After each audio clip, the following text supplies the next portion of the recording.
the station where our veterans' voices are heard. MBR Talk. Hey, thanks for tuning in. Welcome, Quack. Program are those of the speakers and do not necessarily reflect the views or positions of any entities they represent. Find us on the web at mbradio.us. There it is.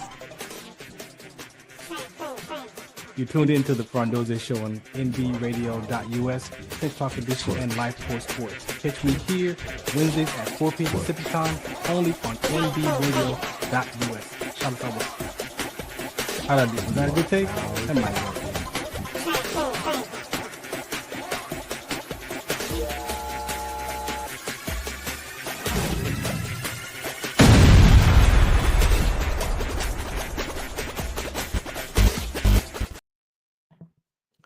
All right, welcome to another episode of the Farron Dozier Show right here on MB Radio, the station that's giving veterans a voice. I happen to be one of those veterans. I'm blessed to be here to share just things that our veteran community have gone through, their life experience before, during, and after service. So today I'm not going to be too long with you today. I know I've had a couple of episodes that have been an hour and 45 minutes, but today I'm Han Solo today, and so I'm just here to just keep you updated and share some more experiences with you from my own personal life so that you may be able to discover something for yourself where you are in your life as a veteran or first responder or just as a person, because at the end of the day we are not different. We're not different. Before I became a veteran, I was a person first. I'm a human being first, right? We all are human beings first. And then we take on these identities that we give ourselves most of the time. And some of those identities aren't really empowering. A lot of those identities are disempowering to us, but yet we wear them like a badge of honor. And so today we're just going to get into some of the conversations of what I'm up to. I created this episode again, just thinking about, no guest today. What does Farron have to say about Farron? And so we're going to do that. Hopefully within an hour, we'll knock this out. And I pray that you just hear something for yourself, that you may, I'm not even here to inspire you. See, there's conversations in the world, and we like to use words like motivate people and inspire people. I'm not here to do none of that for you. We got to have another type of conversation before you can be inspired, right? We got to have a conversation where we can tell the truth to ourselves first. Because no matter what I say or what I do inspires you to do what, you still got to be willing to take that action. It may sound good in the moment, but then what is that? What is that gets in the way that when we get inspired by something that we hear, and we're like, yeah, we should take it on.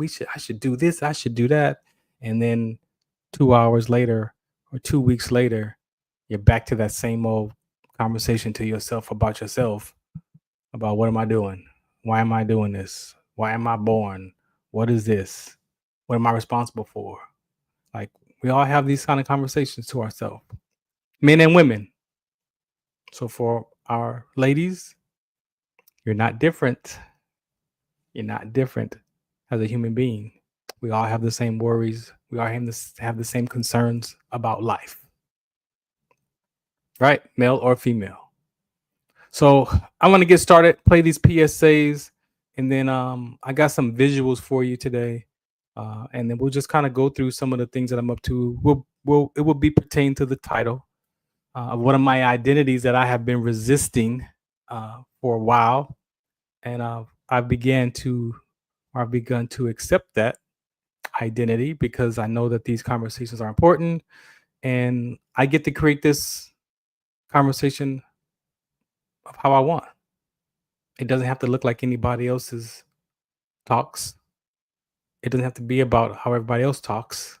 This is about how Farron delivers his messages and how Farron would like to share his messages for those that are willing. Got to be willing, right? You got to be willing to listen and apply the conversation to your life. And those of you that don't, then you don't. But at least you've heard something, and maybe that seed is planted where you get to one day examine your behavior or examine your tone or discover your purpose. Yes, those are some of the seeds that we have inside of us. We have the fruit seed, the flower seeds, and the tree seeds. Each one of those, for myself, I discovered, plays a different role of who Farron is when Farron shows up. My behavior, my character, my tone, my voice, and then my purpose, my passions, my gifts. All that is protected by my character, right? So let's get right to it. This is Comigo. Shouts out to Comigo. I appreciate them for being a sponsor, an advertiser on the Farron Dozier show on MB radio. And this carries over actually from KCA radio, right? It is about our veterans. But again, sometimes we don't realize how we breathe could be enough to start to calm ourselves down. We say that, we know that, right? Take 10 deep breaths and yeah, but who does that unless you practice it, unless it becomes part of your character, your second nature? If not, then the breathing is the last thing you want to do. All right. So PSA by Comigo. And then, of course, my personal public service announcement that I was blessed to be created about sickle cell trait and my experience with sickle cell trait exertion. And then the other people in the cast, those are their personal stories too. So each person is actually sharing their personal story in their relationship to sickle cell trait. All right. We'll be right back with the Farron Dozier show on MB Radio. Hey, make sure you go get the app as well. Download the app. Also, you know what?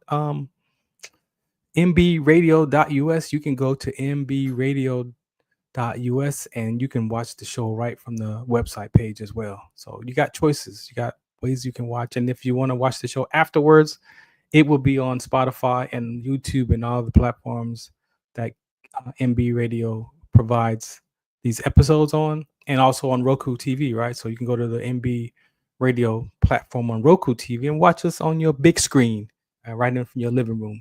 All right. Again, wherever you are, I appreciate you for listening in, and I will be back here in a second to direct this conversation. What's up, MJ? Thank you for saying hello. It is evening time over here, just about. Thank you. Again, that's one of our broadcasters. Make sure you go check out all the broadcasters. When you go to the website, MB Radio, it has a list of the dates and the episode times. So you can go there, click around, watch an episode. We're all here sharing our voices, sharing our stories, sharing others' voices and stories. For me, it's really about the relatedness. I don't want you to understand me because I don't understand me. But you definitely can relate to me if you're willing to use your imagination and put yourself in a conversation of what would you do given these circumstances in this particular life that we're sharing from a veteran perspective, right? Because they say we were told that, civilians are not going to understand this. And I don't like to objectify you as a civilian, because I too was a civilian before. Again, I've taken on this identity. I gave my life to death for this flag, and I made it. So now I got to figure out my what's next, right? Because if you give your life to death and you don't die and you live, then that means you got some more work to do, right? So I can either be stuck in the past or I could create what God has for me next. And here we are in front of you today. Again, shouts out to my brothers and sisters who paid the ultimate price. And we are here to keep their lives alive in our conversations and share their stories and our stories combined. And again, hopefully you realize that you're not different from us. That is one of the main things that I want to disappear. I won't say we. I want to disappear is that identity of where we label one another and disconnect from each other because of the labels. You don't believe me? Check it out. We do it all the time. We objectify one another it's a survival skill, right? Like we need to be able to do that. But when you do that up against another human being is where it gets a little bit touchy, right? So there are things, yes, we have to objectify and label to, understand and get through this life with, but it's the moment that we objectify another human being is where that, my friend, gets the waters muddy, if I could say it that way. And so we start talking to each other based off of the labels that we've been taught from our environment, right? So if your environment teaches you to talk about a Black person with a particular context or a label, then that's how you reference Black people. If you reference Latin people in the context of what your environment taught you about Latin people, then you're going to objectify that person and label them and talk to them as such. Or if you focus on what the world has to say about people, then you talk to people in the context of what the world has to say, which is such a limiting conversation. It's such a limiting context because human beings, we can change, we can grow, we can develop, we can heal our mindsets and change our ways. We are not chairs, we are not tables. We are human beings, and we have a malleable brain that can grow and learn and develop. And if you think you know Farron, you don't know me at all, because I don't know me, right? And so that's the freedom. The freedom is to have a space where you can come and talk and share and be about your life and talk about the things that matter to you without being judged, without slander, without being embarrassed, without being ashamed, because those are some of the conversations we're going to have today. And my experiences around shame and embarrassment and disappointment that really I was responsible for. I could blame it on other people. I could blame it on other situations. But at the end of the day, Farron was the common denominator in all of my life's choices and decisions. And at some point, I had to not blame my past or myself. We're going to get there. All right. So PSA coming up right here. MJ, that put up MJ. What's up? Good evening. That's my peoples. All right. That means your purpose is awakening. Exactly. We want to awaken your purpose. Some people just don't feel fulfilled in life. I know. I've been there. I know what that feels like. I know what it tastes like. I know what the body sensations feel like when you don't feel like you have a purpose or you feel lost or stuck. It's a description, but we all feel some version of that. All right. I'm done talking because I got to play this PSA and then we'll come back right here. The Farron Dozier Show on MB Radio. Make sure you check me out at farrond.com for more information. Matter of fact, that's the site we're going to be talking from after this break. Some of us still carry the burden of battle. It threatens to drown us in our everyday lives. In battle, we had our weapons and combat gear to keep us safe, to keep us confident. But when we returned home, we were not armed with weapons and gear to cope with our own minds. I was lucky to find my combat gear, my mental weapon, and it's called Calmago. Calmago is a drug-free device that allows you to achieve calm in less than 3 minutes in moments of anxiety, stress, anger, panic, or insomnia, not with medication, but rather by activating the parasympathetic nervous system through breathing regulation and multisensory stimulation. A recent study has shown that Calmago decreases PTSD and anxiety levels in veterans, helping those who are suffering and having a long-lasting effect. Visit Calmago.com to learn how you can get Calmago through the VA or with a special veterans discount code.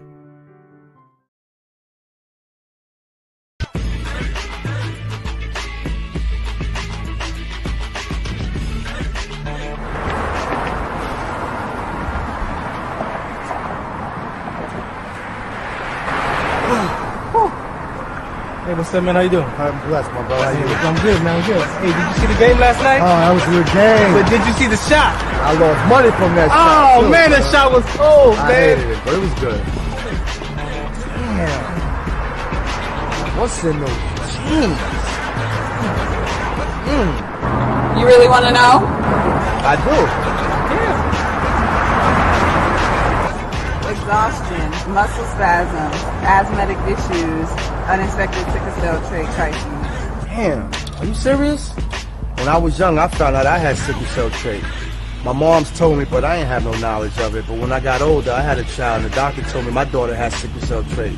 You know the facts that both parents have sickle cell trait? There's a 50% chance the child may have the trait, and 25% chance the child may have the disease. Hey, that's what's the count. Do you know that 2.5 million people in the United States have sickle cell trait? 300 million people globally? I didn't find out I had sickle cell trait until I was in the Army 10 years. Next thing you know, I had a sickle cell trait exertion site. Sickle cell? I thought that was a black gene or something. Nah, man, the Latin community is number 2. 1 out of 36,000 babies are being born with sickle cell disease. You could be Caucasian, Mediterranean, European. You gotta know your bloodline, man. There is an inherited gene in our community that has been forgotten. The name is sickle cell trait. WDCONSCT, also known as What's the Count, is out to bring awareness, education, and prevention to people all over the globe. Want more information? Call us now at 323-215-5384 or visit www.wdconsct.org.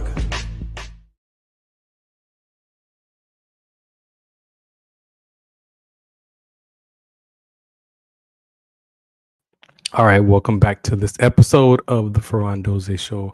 We're talking about reconciliation and self-forgiveness. That is something that is near and dear and important to me from my experiences of what I've been through. And that was the path. Ultimately, if you look back at the root of where this all started from or where it all began, and you got to put it in a context of, the journey of it.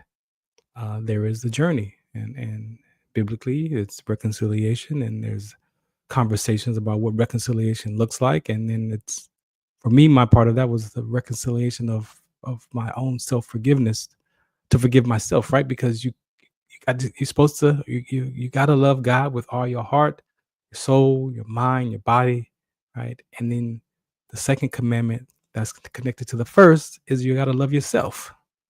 So you got to love God and you got to love yourself, not your neighbor first. You got to love God first and then you second. Then that love allows you to love your neighbor with the same measure that you love yourself. And so a lot of times I found myself looking back, I can articulate to you how many times I caught myself pretending that I was okay, that I wasn't okay. Pretending that everything was fine when really it wasn't fine. There was a whole lot of other things going on about life. And I did not have any clue or insight that I could challenge the thoughts of my mind. I believed that everything that I thought was the truth because that's what my mind told me. And then I behaved as such. And yes, a lot of damage control in the last 15 years. But the self-forgiveness and acknowledging it has allowed me to, manage that and be responsible for my behavior, for my character flaws. But you got to be willing to look at those, right? A lot of people don't even want to look at their own character. We want to blame other people. So this conversation is not about blame. You may hear the different pieces of the journey that I've gone through to get to be in front of you today, to have this conversation and articulate it and share with you just some of the stories of where I've been and what I've been through. So I want to start with, like I said, let's give this thing some context. So the context of this conversation is Farron's story, my journey, life before, during, and after service, and the life before service. That takes us back all the way to as far as one can remember. I challenge you to go back and see how far do your memories go.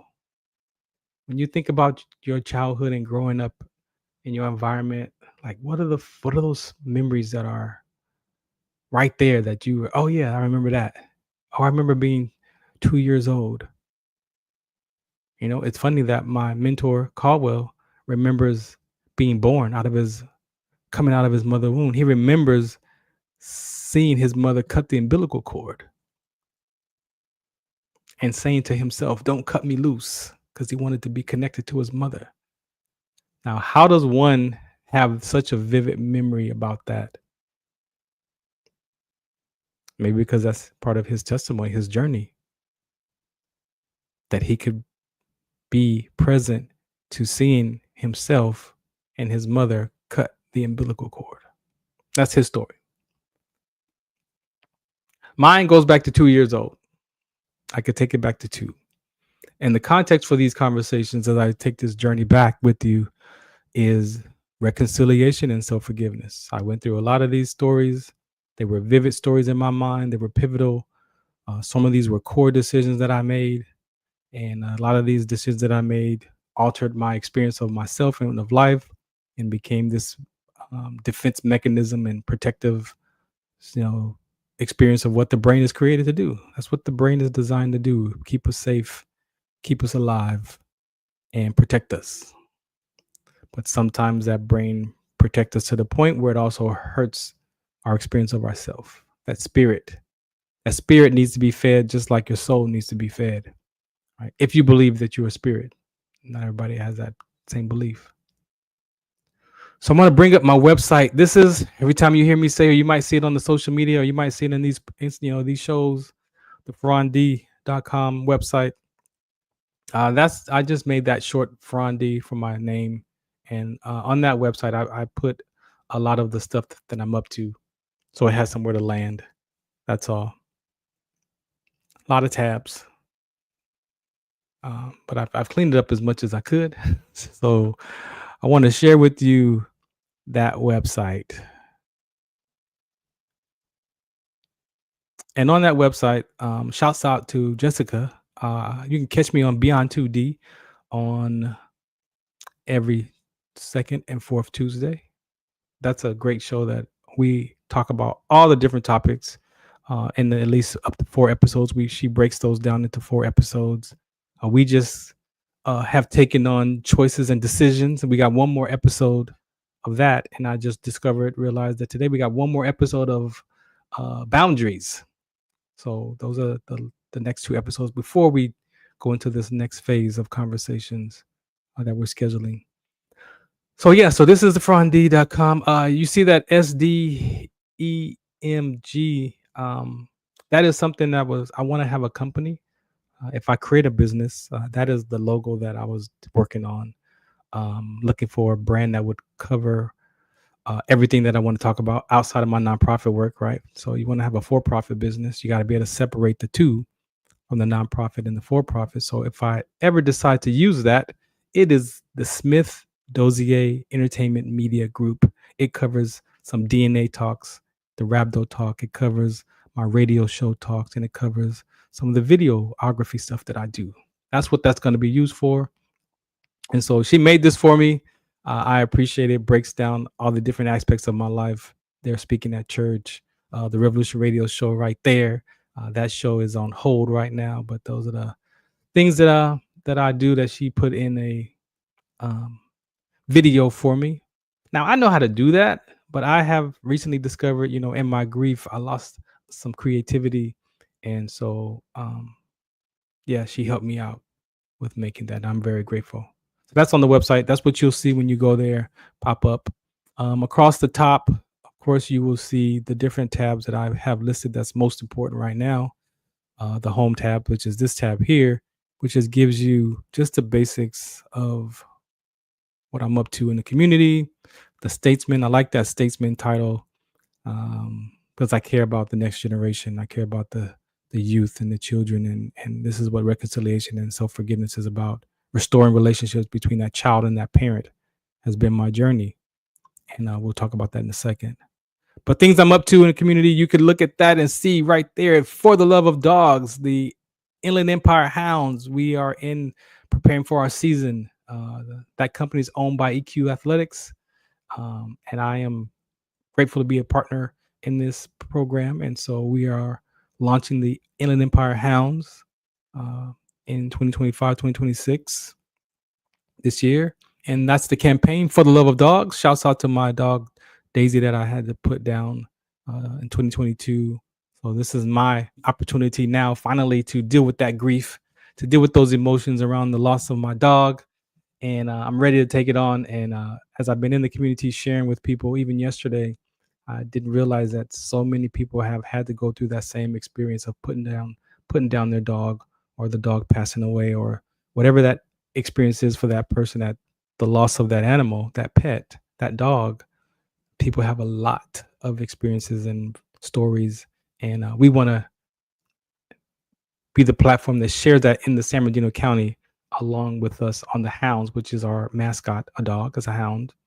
And yeah, so that's what one of the main things I'm up to. If I had to tell you if there's anything that I'm worried about in the world right now, is that right there. I don't have any other worries or concerns about life except for making sure that this season gets off the ground.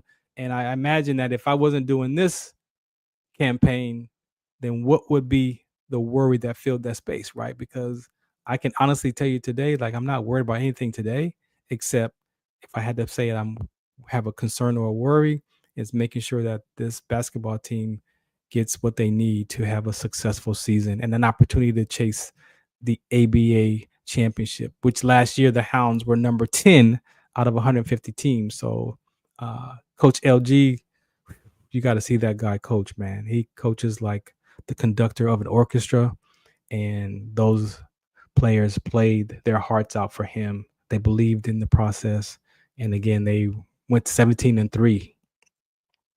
17-3. When we picked them up, they were only had lost 2 games, and they were like 12-2. Right, so we had an opportunity to experience some of those wins, and then that last loss before the division championship.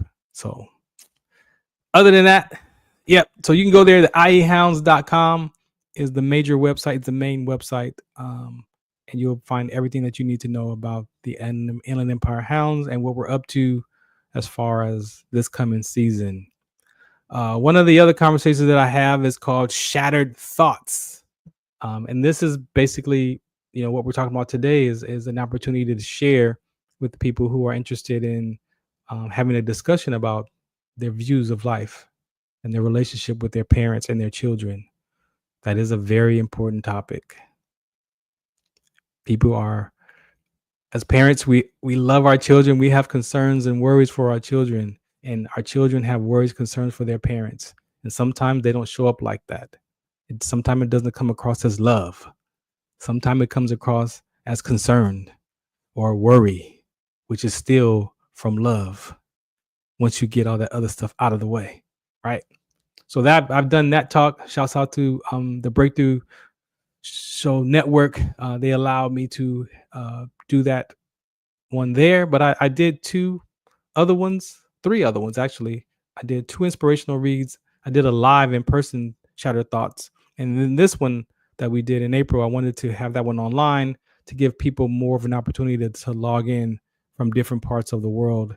Because if I had it in the city, then only people in that area would, have an opportunity to come and be a part of that. But if you put it on the internet and put it in a conversation, so she created this beautiful room, the Shattered Thoughts, the meeting room. I now have a lobby over there, and I also have an office space, a virtual office at the Breakthrough Show Network. So make sure you go there and check that out. Look in on the link there, and you'll be able to click on, and you'll see my name, and then you can go through the different rooms and check it out, and maybe be a guest on one of the episodes with us. So that's the Shattered Thoughts. I'm actually going to keep doing this conversation here. This is one of my key conversations that I want to keep bringing to the community, especially I did one in person. The one in person I did was dedicated to veterans and the relationship between the veterans and their children, and the children back to that veteran father or mother, and what gets in the way. Because as a veteran, you're traveling all the time. You have to be gone, deployed, training. Sometimes that sense of belonging gets fractured between that parent and that child, or that child and that parent, and then there's a disconnect. Right? I can tell you from proof of my own life that when I was together with my family, I would disconnect from them like 2 weeks prior to me deploying or going to a class or a school or wherever I had to go that was going to be long for more than a couple of days, right? And so that disconnection, I didn't even notice that. I didn't even know in the midst of it. I didn't even know what it was until I was out and doing the work and realized that, oh, shoot, I can emotionally disconnect from people almost on a dime, maybe 2 nickels. Might not be a solid dime, but definitely on 2 nickels, I can disconnect from a human being easy because I've been trained to do that. And so I have to recognize that, because sometimes when you do that with people, they don't feel like you're connected or you love them or you care about them. And so for me, I have to be aware of that because that is a deep rooted emotional disconnection that I had before the military. Right. So that's why we talk about these conversations as children to parents and parents to children, because sometimes as parents, we forget the environment that we grew up and how we were treated and how we thought we were treated. Some of those, if you don't heal those areas, they just carry on through the next generation, and we pass those down to our children, and our children grow up in their own version of that same fractured or that same type of fractured thoughts that we had, but in their own version, because that's their life. That's not our life. So we breaking chains.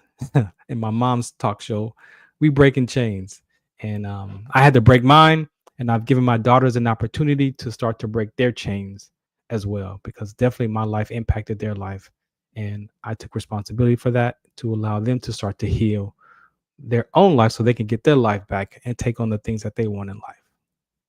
All right, so that's the Shattered Thoughts. That's the artwork. Yeah, that's me. These right here, during my healing journey right here, I had to figure out for myself at 40 years old. I had to challenge my first 40 years of my life.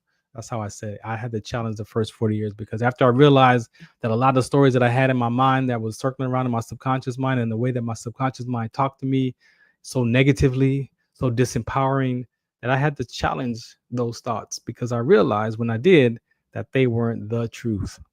They were my truth, but they wasn't the truth. And then when I gathered more information from my parents and my family and friends, and talking and sharing, exploring stories, there were other pieces of the puzzle that I didn't know was going on in the background, right? So sometimes we don't have the full story. And so what your brain is designed to do is it's designed to fill in the space, right? And usually the face that it fills up, spills over to a negative context. Then we blame ourselves. Why did my parents get divorced? Did I do something? Could I have been a better child? Or I got to pick which parent to live with. And so now I'm like, all of these different scenarios. If we don't have the information to fill in the blanks as with much truth as possible, then we will end up feeling or worrying about something totally different. All right. So again, I want to thank you for listening in. So what I had to do is I had to figure out my philosophy, right? Because we do live by principles. We live by certain principles in life, and you have to discover what those principles are, right? Because some of those principles we are live by are, again, they're corrupted principles, they're corrupted ideas, they're corrupted views. And so I had to go back at 40 years old to figure out what was Farron, what do I really believe in? Like, I had to challenge my beliefs. I had to start all over from scratch, because I just realized that I had a lot of information that just was not helping me in who I said I was in that moment today. And so by having the opportunity to do that in an environment that I learned, this education that I have to trust. So you got to find something that you trust in, right? So that's the first step. You got to be willing to do the work, and you got to find the stuff that the education, the curriculum, and the beliefs that you're going to, challenge up against your old stuff with some new stuff. There are different philosophies and beliefs out there, and religions and relationships with whatever that is, and you get to pick.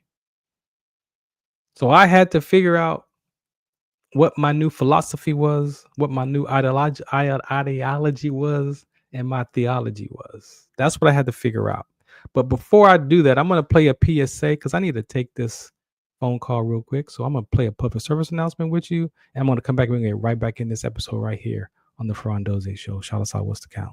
Zetovia salve, made from natural and organic ingredients, good for inflammation, poor circulation, hemorrhoids, yeast infection, lip sores, dry coughs, eye pain, minor cuts and bruises, and ready to purchase at botanicaherbalco.com. botanicaherbalco.com. botanicaherbalco.com. Do you remember studying sickle cell in biology class? What's the Count on Sickle Cell Trait Prevention is here to bring you awareness, education, and prevention conversations around the risk factors of this inherited gene. Visit wdconsct.org.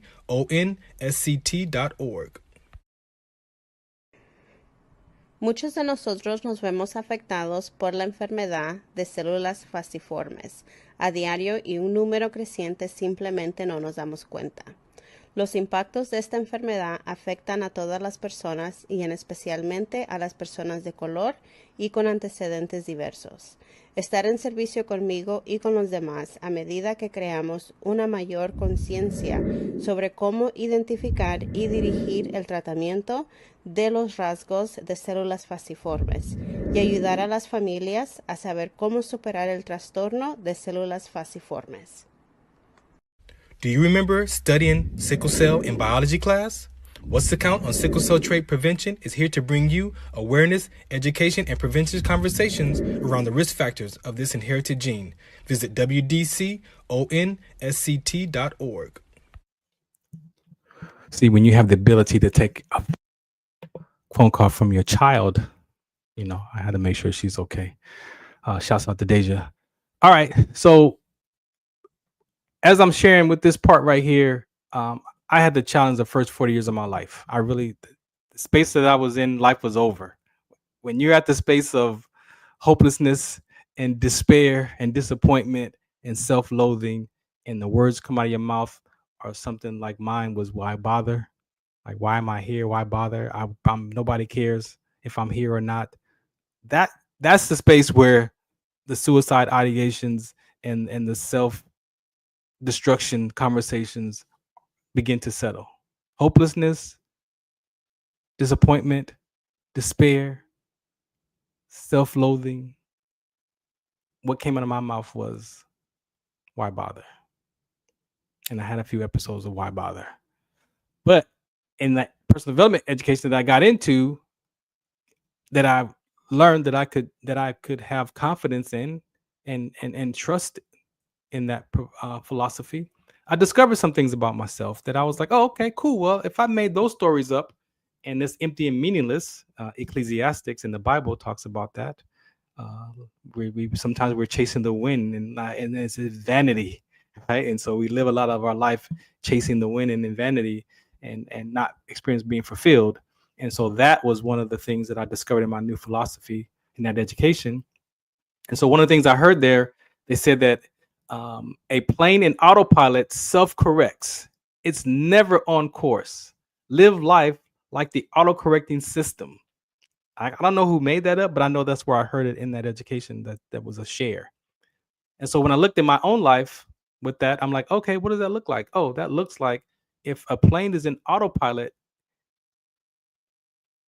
self-corrects, that means that there is a program, a software that is inside of that plane's computer, that when that pilot puts that plane in autopilot, it's never on course. So every time that plane is drifting off, there's a software that corrects it. It auto corrects the plane to keep it in the direction that is it's programmed or designated to travel in. What kind of software is that? Right? And that was my education that I took, the personal development education. For me, that's landmark. Right. And so I've been in that education for 15 years. That study of the being of human beings showed me how important our human experience is. Yes, a lot of times after those disappointments and those upsets and those hurts and those shames, that we don't want to feel no more emotions. We don't want to experience no more of those pains. And we tell ourselves that. But the problem is, you don't file that pain in the back in the past.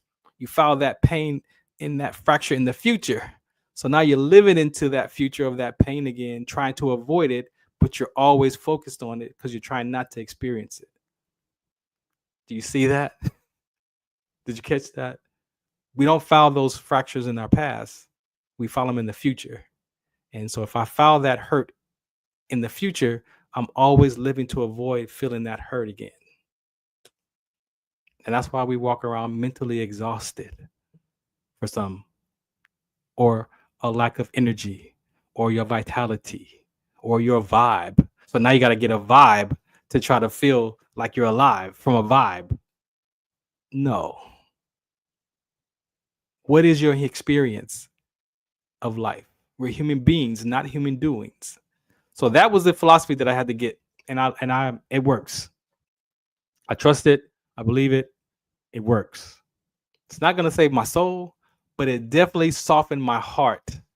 It definitely opened up my subconscious mind to challenge itself with those thoughts and those behaviors, and to see that, oh, maybe I found some information in my subconscious mind that's corrupted and it's not the truth. That's transformation. When you experience that and you're able to let that go and create another way, another pattern to live from, yeah, that's power. That's freedom. That's self-expression. That's peace of mind. And so as I did that one got me good. I was cool, chilling. And then I went and I saw my ideology. I don't know why I'm having a hard time saying that one today. My ideology. I didn't do my voice exercise, my mouth exercises today. But my ideology I had to discover, because that education philosophy only deals with the experience of being human. What do you do with those thoughts, right? Those thoughts can pop up in a moment, and you can think a thought and think that thought is for real. And then your body can feel it, and you can feel that thought in your body, right? And then now you are behaving in life from a thought that is not even happening today, from a thought from the past, because we didn't follow that thought in the past. We followed that thought in the future. So it's always going to remind us to think about this to avoid that experience of our philosophy, right? So the thoughts are there. So then I had to figure out how do I get a hold of these thoughts? I learned to just be with them and recognize them, and I don't have to become my thoughts. So I learned I have feelings and emotions, and I don't have to become them. Oh, I have to become how I feel? No. I don't have to become my emotions? No. You mean I don't have to get frustrated with anybody? No. I don't have to feel disrespected by anybody? No. I don't have to blame anybody? No. No. Nobody can make you do anything that you don't already feel about yourself. So the cognitive behavior, the CBT, shouts out to the VA. That's where I got that education. The cognitive behavior classes. I was able to take a lot of these stories from the life of a series and put in that curriculum and unravel some of those thoughts, and realizing that those thoughts were not current thoughts. They were thoughts from the past. They were thoughts that were corrupted thoughts. They were thoughts that were trying to keep me safe, that just didn't work for me today, of who I wanted to be. There were thoughts of a child. There were 2-year-old thoughts. There were 5-year-old thoughts. There were 6-year-old thoughts. There were 14-year-old thoughts. They were 22-year-old thoughts. All the different ages that we cycle through, we hang on to some of those thoughts because they guide us, supposedly. So then that ideology became the CBT. I trust that. I put my life in there. And a lot of my stories that I wrote in my inspirational reads were exaggerated stories. That's why they're stories, because they're exaggerated. They weren't the truth about Farron life experience. And so I heard this phrase. In baseball, the umpire calls that pitch a ball or strike. No matter what the coach or the pitcher or the fans have to say, the fans say that pitch was, it doesn't mean anything until the umpire calls it. So again, in baseball, think about baseball.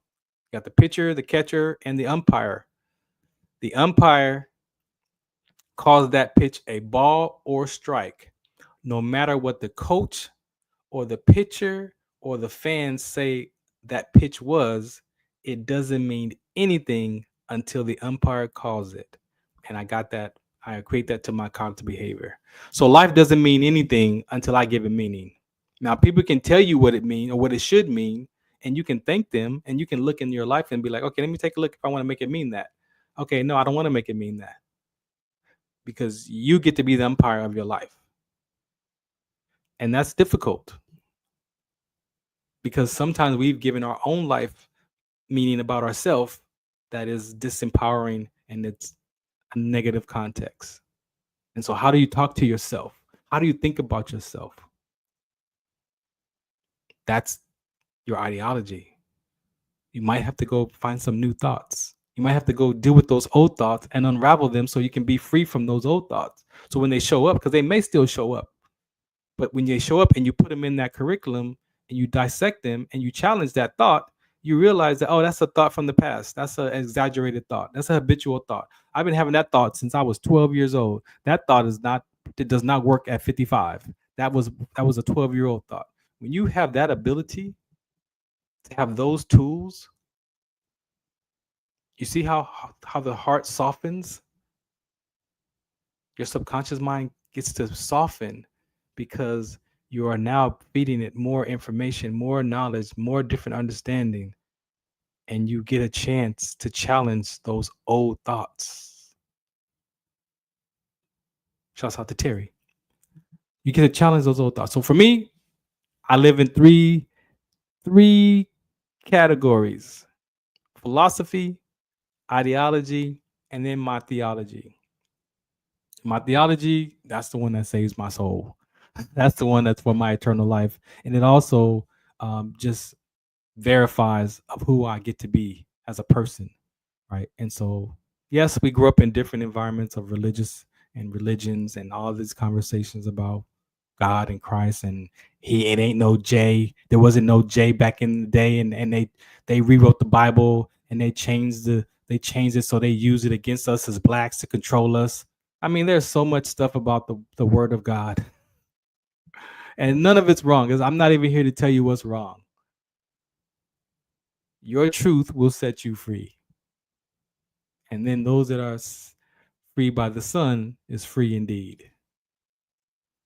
So you got to find your truth. So I had to go back 6 years ago. I had been in church all of my life. I walked away at 20 years old because it was too religious. It was too perfect, and I was 20 years old, man. I was 21. I'm like, I can't live that life. I still like my rap music. I didn't have a lot of issues back then, but I love my music. And I felt like, because the pastor was like, you can't listen to that rap music no more. You can't do this. You can't. And I'm like, man, I'm out then. I don't want to be lukewarm. Right. And so I learned all that stuff, and I was like, I'm out. 20 years gone, until I had a conversation with my mom one day. And I believe my baby sister was going to a Brian McKnight concert. And I asked my mom, hey, why does she get to go to a concert like that? My mom's like, what are you talking about? Yeah, if she's religious and we're religious, supposed to be religious people, why do we how can she go to a Brian McKnight concert? And my mom broke that chain for me, because I had it so corrupted. And she shared. And I understood that if I don't want that rap music in my life, if I don't want that music in my life anymore, then I go to God and I ask him to take it away from me. And as I pray and do the work around following him and believing in him, guess what happens? Those desires go away. And I also learned that, yeah, you can't control. If I go into the grocery store and they're playing a rap song, I got to leave the store? No. So then you learn that you can sanctify that music. So the more that I got into the word and understood and applied the word to my own life, guess what happened? A lot of that stuff started to diminish. And so I can listen to that music because that is a soundtrack to my life. And the music is attached to us. You can't run from it. But I do understand why some people have to cut it loose. Sometimes you got to go cold turkey with some of this stuff because it affects you. But I was able to transform my relationship to that music and sanctify it with the word of God and follow it up with what God has to say about that music. So I then understood the music. I understood what was going on. I know music is powerful and it is controlling, and it does mess with our emotions and our soul. It does. But I added my relationship with Christ. And so now I balance that out. And so the more I get in the word, the more it diminishes. And then I use it for my shows because it's a connector to people. Sometimes you got to meet people where they are. And it might be a song that connects you to that person. And then they tell you what that song means to them and how they could be stuck or suffering or depressed or hurt because of a song that reminds them of a loved one. I'm so glad that I was so free from the resentment and regrets of my dad's passing, because I couldn't even listen to the radio if I had any resentment or regrets with my dad. I would probably have to find a whole nother genre of music. I would be suffering. So sometimes even the resentment or the regrets or the feelings and emotions that we have connected to the music brings us down. So once I got into my theology, then I understood better of who Farron gets to be in Christ. And then so I'm not religious. I don't talk about religion. It is a relationship, and you've got to establish your own relationship. So I had to get a new philosophy, a new ideology, and a new theology. And all those seeds that my grandmother and my grandfather and my mom and dad had talked to me about and people shared, guess what? I went back to those seeds and I started to water them with the Holy Spirit, with the word. And I've grown tremendously in the last 6 years of my relationship with Christ. Those kingdom principles. And so this is a phrase that I heard around the theology. As much as we are told we are social beings in the human experience, the Spirit has an additional conversation about this walk that can be alone from man, but present with God. And because we're human beings, we're social beings, right? That's a natural. We want to be sense of belonging. That's why the sense of belonging is so important to us. That's why we get so hurt. That's why this whole ICE issue with the world today, because we're messing with people's sense of belonging that came to this country, illegally or illegal, legally, whichever way. But a lot of our families came here not by choice. So when we start telling the truth about us as people and stop labeling one another, then we see this is about a sense of belonging. People want to belong. As human beings, we want to belong. That child wants to belong to his family.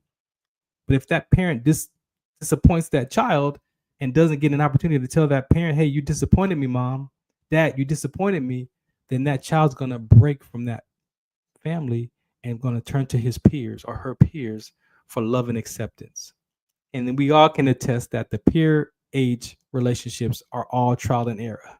So then who am I turning to for love and acceptance when I don't think I can get it from my parents? I'm turning to my peers. And when that relationship breaks, then I'm lost. I have no belonging. So I'm susceptible to drugs, gangs, maybe joining the military, maybe political parties, maybe predators, pimps, or I might become a loner. And we have labels for people who hang out by themselves. You see how we do, people? It's in that fracture of that sense of belonging. So yes, we want to belong, but this walk with Christ is by yourself. So that theology, when I saw that, I was like, wow, that makes sense.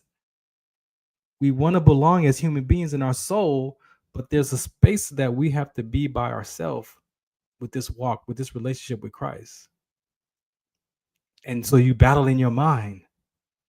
And so the last 6 years, I had to do a lot of work. I had to just shut down a lot. I had to get out of relationships.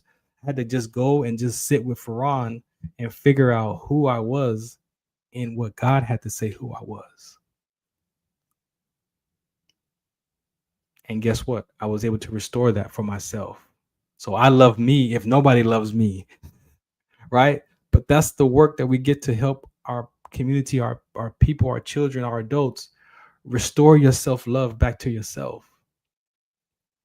We look for interpersonal relationships, but it's really the intrapersonal, the one with yourself first. Remember, love God first with your heart, soul, mind, body, and then love yourself. That's the commandment. See, when Christ answered that question, he couldn't answer it with just one answer. That question required two answers. So sometimes in a conversation, somebody asks you a question, it may not just be one answer. So you got to love God with your soul, mind, body, spirit, everything. And then that next part is equal to the first part. Love yourself. Because I can only love you with the same measure that I love myself. So if I only love myself 80% and I don't love myself 20%, there's that 20% that I don't love about myself. I'm most likely my shield, my defense mechanisms that I'm walking around the world with is that 20%. I'm not showing you the 80% of love that I have for myself. my subconscious mind is going to put that 20% out in front. And if you speak to anything in that 20% about me that you say about me, I'm going to fight you. We might kill each other because of that's the part that you spoke to that I don't like about myself. So instead of saying I don't love myself, I had to figure out how much do I love myself? And I do love myself about 80%. I don't love myself 100%. I don't think anybody loves themselves 100%. I'm at 80. And that 20% that I don't like about myself, I work on it every day. And sometimes it gets in the way still. And then I have to acknowledge that it got in the way.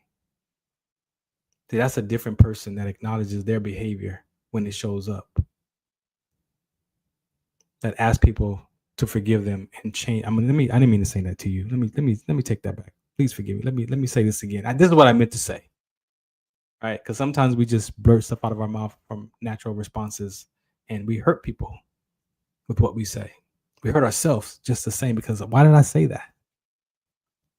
I didn't mean to say that. And then you don't go back to that person, acknowledge it because you done drove off and left, and they're left with what you said, and you're left with what you said. Now they may have just took it and left, but now you're the one carrying that upset. It's with you. See, we don't realize that fracture lives with us. That's why I don't agree with karma.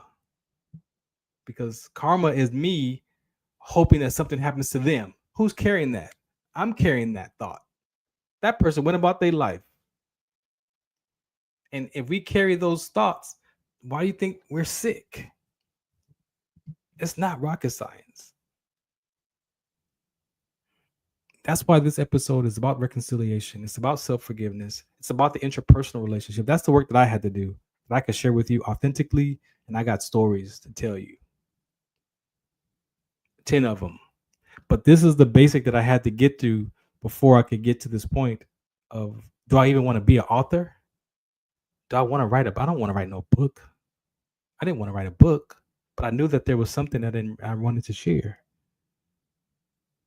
But I had to get to these parts of my life before that other piece. So I challenged the first 40 years of my life up against new principles, new beliefs, a new philosophy, a new ideology, and a new theology. Now that old stuff is still mixed in there. It's still in my heart, but guess what? Because I filled it with this new information, now I have more information to pull from. So when I want to react to something, my mind, my heart now says, okay, but what about this? Oh yeah, that's right. Or my spirit could speak to my mind. My spirit could speak to that seed of faith. My spirit could speak to that soul and say, hey, no, remember what God said about that? Oh yeah, that's right. We agree with that. We did agree with that, right? Yes, we did. Okay, so we're not going to act like that. We're not going to get mad. We're going to be patient with this person. I'm not going to get frustrated with you. I'm going to be kind to you because I have to be kind to myself, because guess what I discovered? I treated people crazy too. So that freedom gives you to be you, because I know how I was. So I can only imagine how other people are. So when you get to that point of your life and you experience being transformed, you experience transformation, you experience peace, you experience joy, you experience freedom, you chase that. I chase that. I don't got it all figured out, but I chase peace because I recognize who I was being, and I can only imagine. I used to have this saying too. I stopped using it, but I stopped saying it out loud. I still use it. That sometimes when I go places, right, and I see people's behavior and they're acting a fool or whatever, however I describe their character behavior, sometimes I remind myself that I'm the biggest a-hole in the room. And if I'm the biggest a-hole in the room, then there's nothing that you can do to me to make me mad or piss me off or treat me, because I know I could treat you bad just as bad, right? Because I know that I'm capable of that. So that humbles me, that when I could remind myself that, remember, you're the biggest a-hole in the room. And so that allows people to express themselves. And then when you are confident and who you are as a person, and somebody says something to you, then you get to hear them. And maybe that frustration is not even about Farron. Maybe it's about something that they're dealing with. Or maybe I remind them of somebody that did wrong to them. But I don't react to that. I can speak to that. Hey, what's going on? Is that about me or is that something else? And then people will tell you, oh no, man, it's not you. That's not about you. I'm dealing with something at work today. Like, but we walk around and we walk around waiting to be disrespected.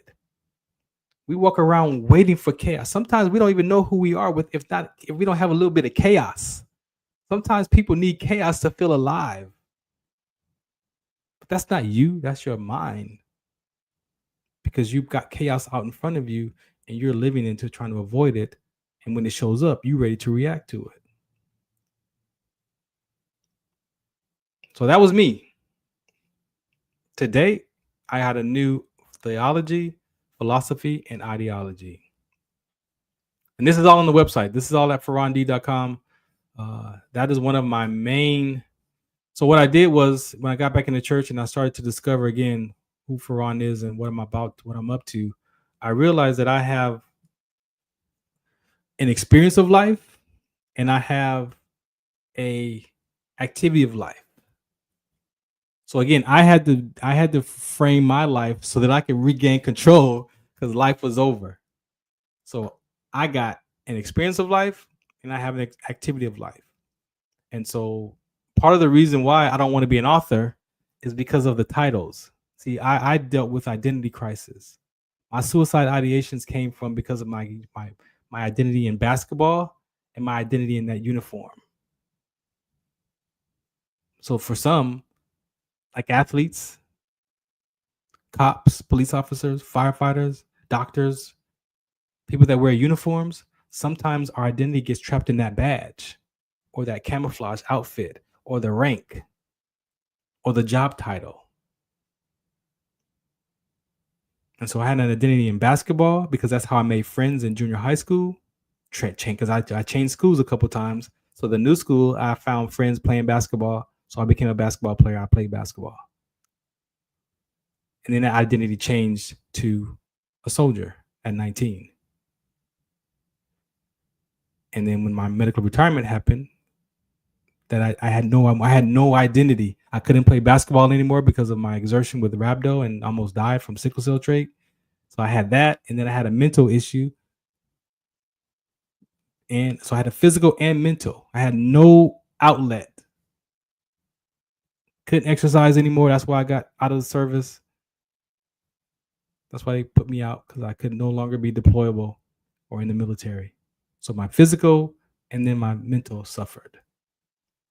And again, hopelessness, disappointment, despair, self-loathing. Why bother? So I had to do the work around that. That's the point. And so now today, I'm cool. You know, thoughts are there. I don't have to grab those thoughts, and I can grab them and take a look at them. And that takes nanoseconds. Do you understand that? Your brain is like a supercomputer. It's powerful. You can grab that thought and okay, that's not a real thought. That's an exaggerated thought. Okay, that's not today. Okay, cool. Who am I going to be right now? And so the activity of life is my sickle cell trait. Is me being this radio broadcaster, being on the air with you right now. That's my activity of life. That's my activity. Who I get to be when I show up. A broadcaster, a dad, a grandfather, an uncle. Those are the labels. Do I want to be an author today? If I show up in the lupus community, am I a lupus supporter? Am I talking with the children? Am I a child today in the mindset of a child so that I can connect with these children? Like, those are identities. And we could pretend. But those are identities. And I don't want another identity. That's my problem. I don't want another. My rank, Sergeant First Class, that's my identity. That's my title. I'm not a Mr. I don't write anything as Mr. Farron. I'm a sergeant first class. I earned that rank. Not everybody in the world can earn that rank. So yes, there is a sense of pride. There is a label there. Yes. Yes. Yes. I'm a sergeant first class. I'm not a mister. There's misters in the military, officers. So I respect that because that's my environment. So I'm a sergeant first class. So that identity I had to re-embrace. I had to re-embrace that identity as a soldier because I was trying to get rid of it. I tried to let it go. It is ingrained. 24 years, it's ingrained. It ain't going nowhere. So I own it. I accept it. I embrace it. And if it gets out of hand, I take responsibility for it. And I own the impact of it on myself and other people. But to become an author, I just really wasn't into it. Just not really into being an author. So that got in the way of me even writing these inspirational reads because I wanted to write them. I wanted to produce them. I know they're important. I know I want to share them. But there was a part of me that was like, well, how can I do it without being labeled as an author? But then hear what I said. How can I do it? The question is, who do I get to be about being an author? See what I'm saying? It's not what I do. It's who I get to be. So that's the experience. I have to check the experience of myself about being an author. And my experience of being an author is not a good experience because it's a title. And the way that my perception of authors is, oh, go buy my book. And on page 25, it'll tell you that I wrote about blah, blah, blah. Like, that's not me. Yes, I have printed ones. That's not me. I don't want to be that guy. I don't want to be promoting my book. Oh, yeah. And then my book I wrote. No. I'll go to chapter 25 and you'll see that I don't. That's not even natural for me. That's not even realistic. So I have to figure out who I want to be about these inspirational reads. And that has been my journey to the point where I've written 3 so far. Right. And so now I'm embracing the fact that, okay, maybe I may not be an author. Maybe I want to be a storyteller. Like what title do I want to give it that empowers me, that I don't feel like it's a label? It's something that I get to choose to be with it. And maybe it's a storyteller. I don't know. I don't have a label for it. All I know is that I've written these inspirational reads, the life of a series, and these are the testimonies that I discovered the last 15 years that no wonder Satan attacked me as a child, because these are the conversations that I get to share at church. These are my trials and tribulations that I was attacked with as a child, that no wonder Satan was trying to take me out, because he didn't want me to deliver this message that God gave me in my mother's womb. So when you understand that for yourself, then now your life shifts, right? So I've written the life of a 2-year-old, the life of a 5-year-old, and the life of an 8-year-old. I'm working on the life of a 6-year-old right now. That one's pretty much done. I don't have any. I'm trying to get some pictures from the 6-year-old era. I don't really have that many pictures. So that might only be like 5 pages. The reads are no more than like 10, 11 pages right now. So the life of an 11-year-old is coming up. I got that one. The life of the 14-year-old, the 23-year-old, the 36-year-old. Those are all, I got them pretty much situated. And then the life of the 40, and then the life of the 50. And so, yes, I produced those. They're out on Kindle. They're out on my website. And iOS or Windows, they're flip books. I got PDFs. I've been blessed to take that leap, right? But they just been sitting there because I didn't want to put that identity on. I don't want to be an author. No. But I'm good. I share them naturally.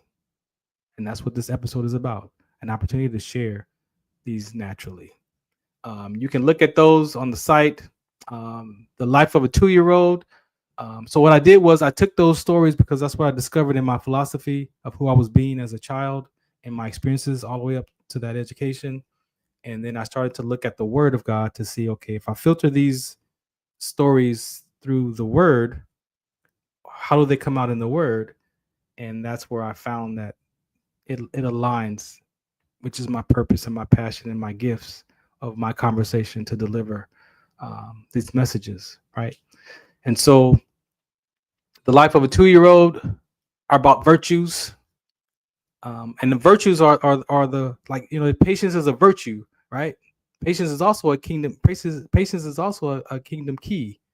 So patience is a virtue and patience is a kingdom key. Why is patience a virtue? For me, I discovered that the virtues are the things that you got to get those deep in your heart. Like, you got to swim in the virtue of patience, right? Because we already have other stuff in the ocean of what we swim in our subconscious mind. Shame is in there, embarrassment, disappointment, frustration, upset. You're already swimming in those in your subconscious mind already. That's why when somebody does something to you, react with one of those things that you've been swimming in. See, because a fish doesn't know that it's wet. So if you lived in water and I gave you a towel to dry off, the towel wouldn't occur to you as to dry off with, because you live in the water. So you don't even recognize the virtues that you live from that might be corrupted. See, because the towel, when I hand you a towel, it's not just a towel. The towel is to be used by you to dry off. So you've got to be used by patience as a virtue to live from. That's the difference of virtues. And that one was my 2-year-old decision. Because there was a decision that I made about my mom at 2 years old with barely any language, that I was disconnected and disappointed in my mom. Disconnected. 2 years old with barely any language. And we laughed about it for years, but never knowing that was, I can remember in my mind. Those are stories that I remember 2 years. I can go as far as 2 years old, that story, that where I made that mean that my mom disconnected me, that she left me with my grandparents. And the disconnection from that transition from my mom at 2 years old to my grandparents, I'm now connected to my grandparents. And when my mom picked me up, I don't want to go with her. I want to be with mama, because the disconnection from my mom was there. But she just dropped me off because she had to go to work. And then my grandparents had this great idea to say, leave him here. Hey, you know what? You get up in the morning early, you drop him off, you pick him up, you go home, all that cycle. You know what? Leave him here. We'll take care of him while you get yourself situated. Perfect plan. That's what grandparents do, right? That's what they're supposed to do, help out. However, some of us are emotional people. And for me, that transition from being connected to my mom, from birth, from womb to birth to 2 years old, and now I'm disconnected from her and I'm living with my grandparents, that's a transition. For some people, that's an emotional fracture. 2 years old. The perception of my father, the 5-year-old decision, that's about patience, because I was not patient with my dad, because I felt like he didn't love me. So how do you treat people that you don't think that they love you? You're not patient with them. I treated my dad terribly for 32 years. No, 35 years, because I was 40 when I discovered that. So 35 years. That's patience. Reading with the ruler. That's I made a 6-year-old decision in second grade that I'm not going to read out loud. That was a decision that I made in kindergarten, because they teased me. They laughed at me because I was reading with a ruler, because my eyes wouldn't stay. And today it still does the same thing.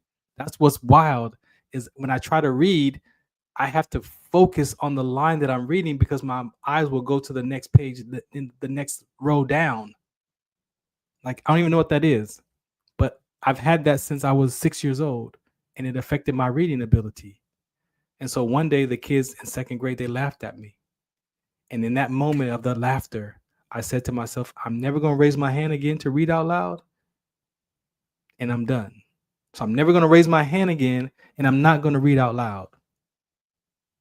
That was a 6-year. You know what I got? You know, I figured that one out 40 years later, because I was 46 when I discovered that one in my philosophy about who I was being as a person. Why do you think people say that? Oh, I don't like public speaking. Well, maybe because they've been embarrassed as a child in a classroom or somebody embarrassed them. Would you want to stand in front of people? Of course not. Well, mine was I was never going to raise my hand again. And I'm never going to read out loud. And I was 46 when I discovered that. I was already out the service. So then I had to look back in my life and see, how did that affect my development as a person? Well, there I could see the fracture toward my daughters, because I never did read the stories to them. I never did use my voice to make the characters to read the bedtime stories. No, we had a VCR and a VHS, and she had a rewinder, and she was 2 years old, and she could take that. She could choose her video that she wanted to watch, rewind it, take the other one out. Like, she had the whole routine at 2 years old. And I'm not proud of that. I'm proud of it that she was able to do that at 2 years old. But the fracture was, how come I didn't have the space to go and read to her a bedtime story?